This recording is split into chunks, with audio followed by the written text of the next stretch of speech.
Fact checkers have just been too politically biased. Anti-LGBTQ hate speech policies, homosexuality, an outdated and pathologizing way of referring to LGBTQ people. You're supposed to be the charity that campaigns for gay people. Why would conservatives think fact-checking is biased against them?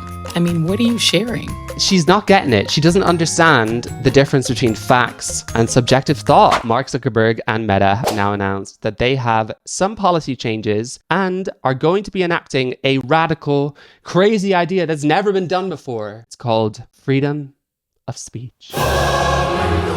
Yes, I know. It's hard, guys. It's very hard to accept that people are going to be able to speak freely.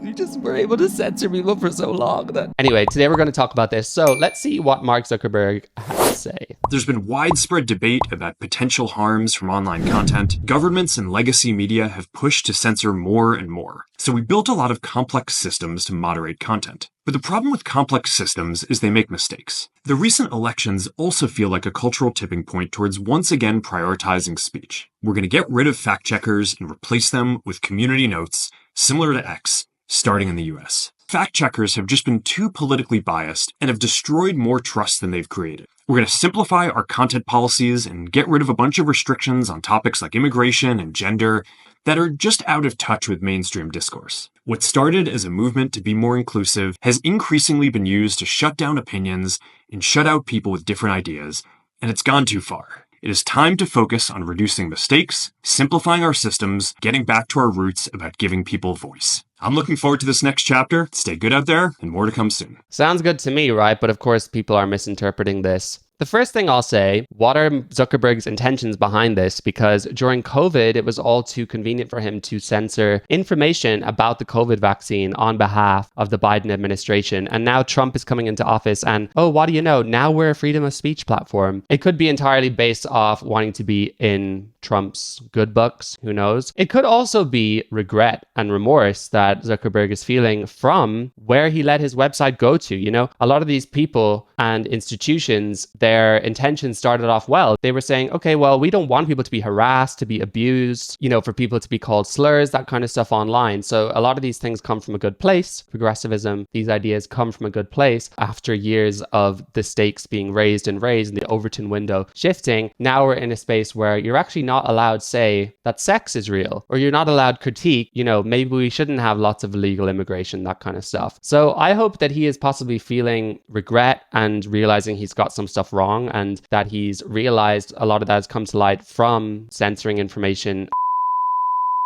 And he did talk about this on Joe Rogan and has publicly said that he regrets it. It's a bonus, of course, that this is going to be more aligned to Trump. But what we're also seeing here, in my opinion, is, you know, the effects of capitalism, because for a period of time, these DEI ideas, while they were not actually making companies more productive and cohesive and innovative and that kind of stuff, you could argue that they were perhaps a capitalist venture because they were the new shiny thing. If you wanted to get on board, if you wanted to have a popular TV show, you know, you needed to have these minorities and everything. And that was kind of the idea, even though it wasn't really how it worked in practice. I think what we're seeing here is X, Elon Musk has come along, whatever you think of him, and he has said, I'm going to do something differently to all the social media platforms. I'm going to make this freedom of speech unless you are inciting violence, that kind of stuff. They're trying to smear him as creating some alt-right, far-right, incestuous pool of depravity on a platform. They're trying to do that. It's not really working. They're also trying to make out that X has been declining in popularity since Elon took over, which I also don't believe is true.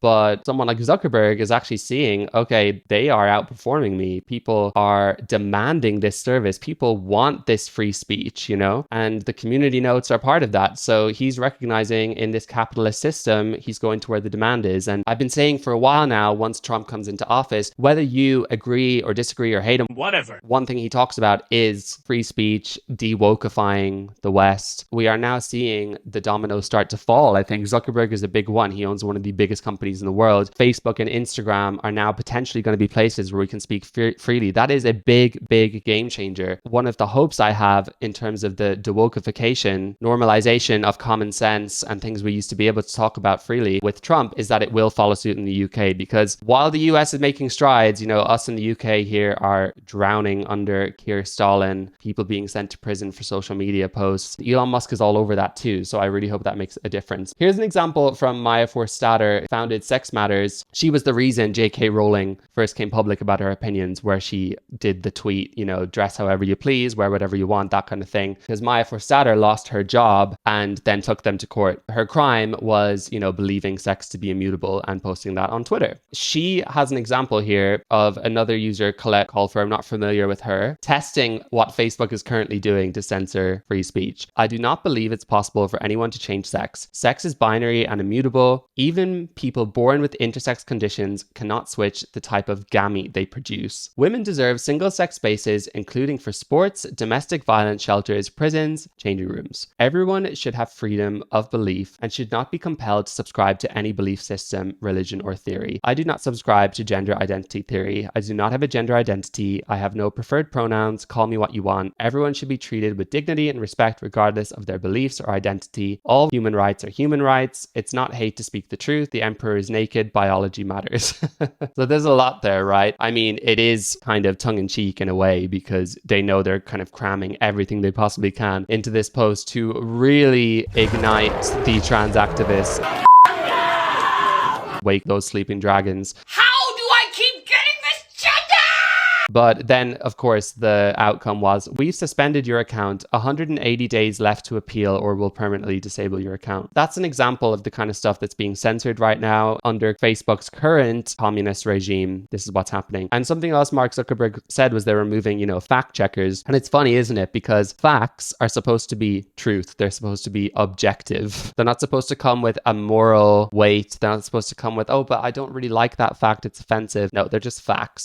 So if you're a fact checker, whether that's a person or a bot or whatever, that should be verifying facts. It shouldn't be censoring hurty words and opinions about sex being real, which actually is the objectifiable fact in this scenario. It's not the gender identity theory. So the whole fact checker name is a misnomer. Now, even though Zuckerberg very compellingly laid out his details for why free speech is important and why we've had issues with censorship and that clearly people want this, it has not stopped woke central going nuts. And one reaction I thought was particularly amusing or just a bit depressing in this was Glaad. Glaad is an activist charity, stands for the Gay and Lesbian Alliance Against Defamation. That is a mouthful. Glaad was not glad, as it seems. They were rather pretty sad. Meta and Mark Zuckerberg remove long-standing anti-LGBTQ hate speech policies after announcing end of fact-checking program. They were really not pleased about this. They said, rolling back safety guardrails for LGBTQ people,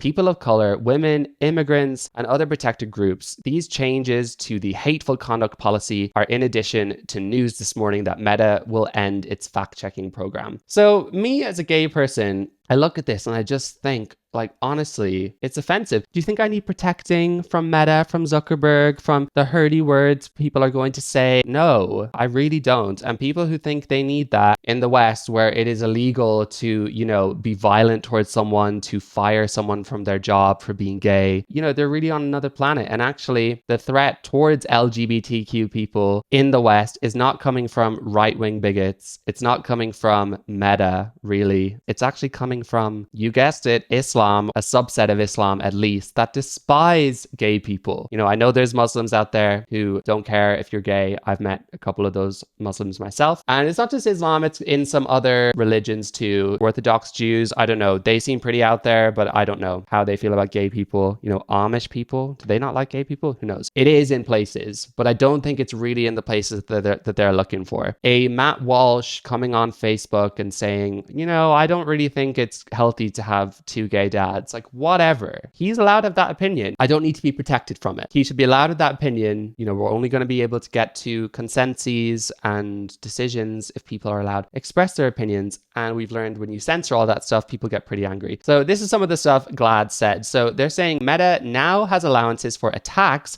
on LGBTQ people, women, and immigrants. Specifically, Meta now states people sometimes use sex or gender exclusive language when discussing access to spaces, often limited by sex or gender, such as access to bathrooms, law enforcement, teaching roles, etc. Other times, they call for exclusion or use insulting language in the context of discussing political or religious topics, such as when discussing transgender rights, immigration, or homosexuality. Finally, sometimes people curse at a gender in the context of a romantic breakup. Our policies are designed to allow room for these types of speech. So basically what they're saying is you're allowed to discuss gender and sex when it comes to single-sex spaces and women's rights. They're basically saying you're allowed to say like fuck men or whatever if you break up with a man. So it doesn't sound too controversial to me. Allowance for economic exclusion of women and transgender people. We do allow content arguing for gender-based limitations of military, law enforcement, and teaching jobs. We also allow the same content based on sexual orientation when the content is based on religious beliefs. Again, very uncontroversial to me. If you want to have a conversation saying there's a women's refuge center where we are not allowing a man who identifies as a woman to work there, you should be allowed to have that conversation. Trump is also bringing in, apparently, according to him, legislation that bans trans people from the military or whatever. So if that's something that's happening in the government, you should be able to talk about it and debate it. If the Muslims want to go on a rant on Meta about, this gay imam, which pretty sure that's not happening. If they want to say, actually, we don't want that, they have every right to, I'm not knocking on that door. Meta states that it now allows for content advocating for sex or gender-based exclusion from spaces commonly limited by sex or gender, such as restrooms, sports, and sports leagues. Oh my God. How upsetting. Oh my God, we're actually allowed to talk about female spaces having only females. Female sports only having females. Like, what is the world going to do?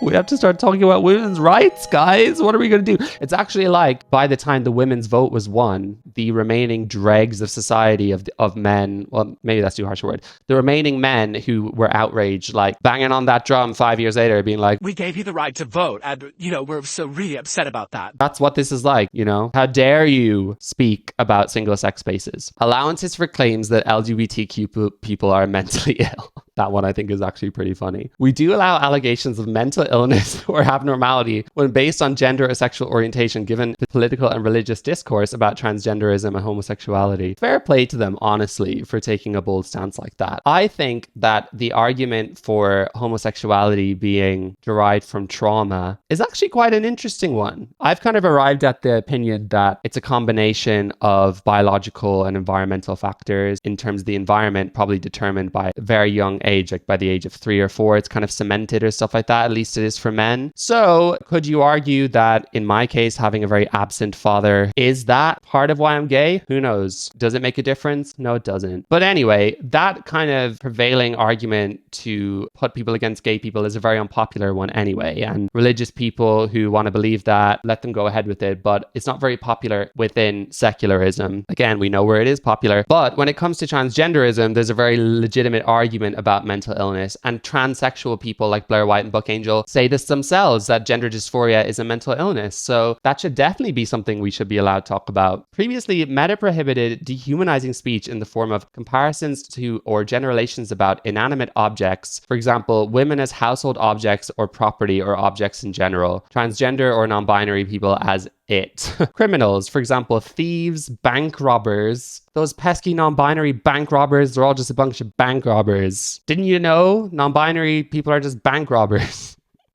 Who says bank robber? Removal of prohibition against statements denying existence.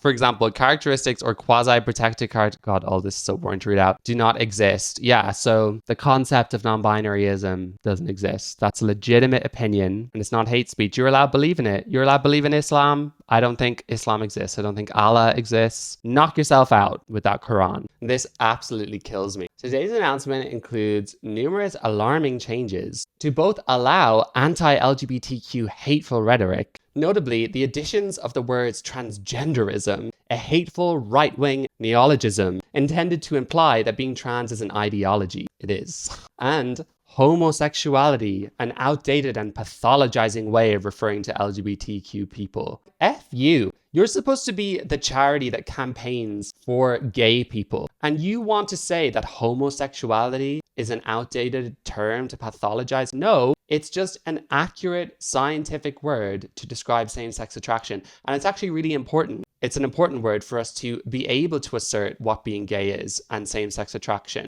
Because what you want, Glaad, is to turn gay into people who are attracted to the same gender identity, which basically removes the concept of gay to begin with. and everything we fought for. And it implies that someone like me should be able to go on a dating app and accept that there are women who've taken testosterone, cut off their breasts, coming up on my feed, Grindr, whatever. I don't use these apps anymore, but going onto a hookup app and being DM'd by these girls being like, hey, F my bonus hole. And then the gay man there saying, no, I've already made it quite clear I'm attracted to men. F off.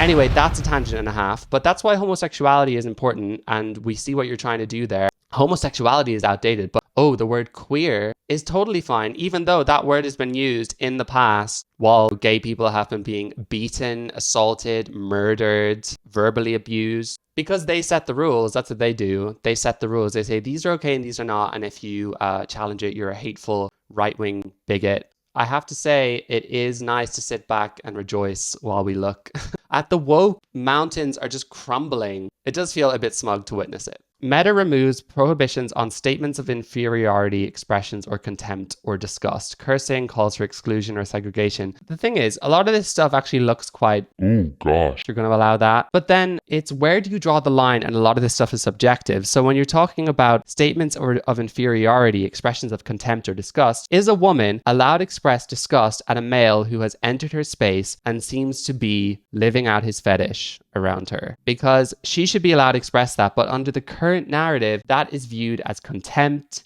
It's viewed as punching down at a marginalized group, not being inclusive, hate speech. So it's all about how we interpret these things, while Meta saying like, okay, we're going to allow people say all X group are criminals, whatever. While that may seem harsh and it may seem, oh, well, that's actually not very fair, the reality is that the consequence of not prioritizing free speech sacrifices far more than the small number of people who will be offended by some idiot online. It does. We should all be able to offend people, you know? If you want to say there's a very high proportion of Albanians in the West who are criminals in comparison to the population, which is true, by the way, verifiably true in the UK, that should be allowed because it is factual information. If I want to make the leap and say, oh, well, all Albanians are criminals, I don't agree with that because I know it's not true. Should I be allowed to say that? I think I probably should. As in, we should be allowed to be inflammatory in speech, but we should not be allowed to deliberately incite people, you know, to go to X place and cause X violence. And the thing is, in a society in which most of us are decent and logical people, although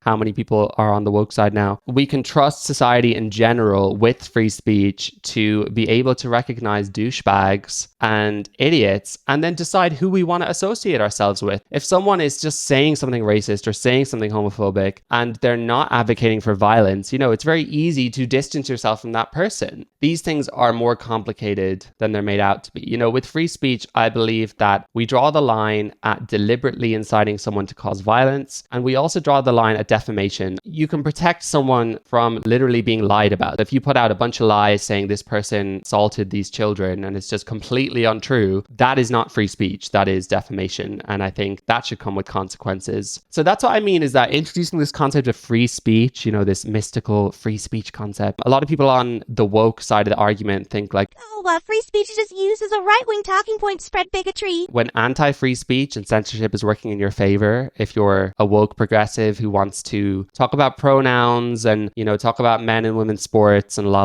sterilizing kids, when those are all the things you want to talk about, then censorship is great. It suits your agenda. You have to understand that societies change, ideas change, regimes change, politics changes. And when things change and you don't like what they are, you want to be able to talk about it. And if you find yourself in a position where actually now all your ideas are very unpopular, you're actually not allowed to talk about it because they're censoring you, you're going to find yourself on the other side. So that's why free speech is so important. And yes, people are going to get offended by hurdy words and pronouns and, you know, saying that non-binary people are bank robbers. But at the end of the day, you're in the comfort of your own home. Nothing's going to happen. You can take a chill pill. I can take a chill pill at those religious fundamentalists, those, you know, Amish people or whatever, thinking that gay is a mental illness. By the way, sorry, Amish people, if that's totally wrong. I'm exercising my right of free speech to say so. So that's what I'm trying to say. Hope you understand. To finish off today's video, let's hear a few words from Joy Reid.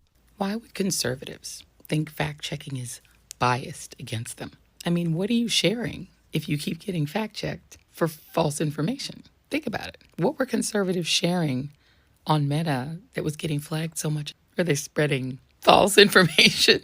So guys, Joy Reid still isn't getting it because the whole point is that the fact checkers were biased. It was the fact checkers who were biased against them, who were exerting their position on checking facts to enforce their subjective beliefs and opinions on people on that platform.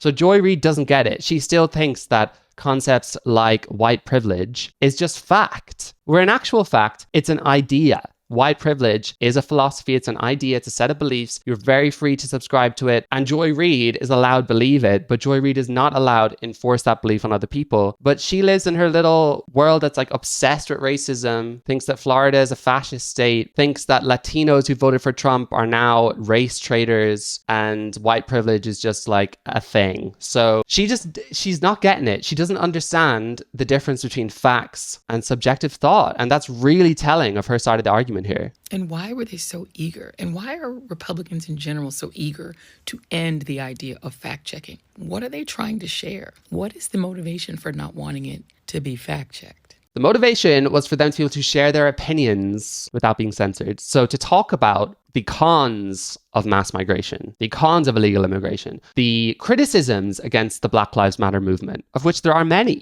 It's not all bells and whistles in Black Lives Matter land. To talk about men taking opportunity from women in sports. You know, all of those things are arguments and opinions which Facebook was censoring, as well as, you should know this, Joy Reid, although maybe you still believe this, as well as questions, not even opinions, but questions being asked about the legitimacy of the vaccine, what people were being asked to do during the pandemic, including the claim that the vaccine stopped transmission by the US government and pharmaceutical companies. Those people were being kicked off Facebook and Instagram. They found out that they were correct. It did not stop transmission. So those fact checkers were not checking facts. They were just checking information they didn't like. And it's now come to light that they were being paid to do so. So, Joy Reid, you should know there is a difference between fact and opinion. And that's what we're seeing here. So, guys, let me know what you think. Do you think this is good news for Meta? Do you think Meta is going to become a better platform on Facebook and Instagram and Threads and everything? Or do you think it's going to become a hateful, bigoted, right-wing, all-right,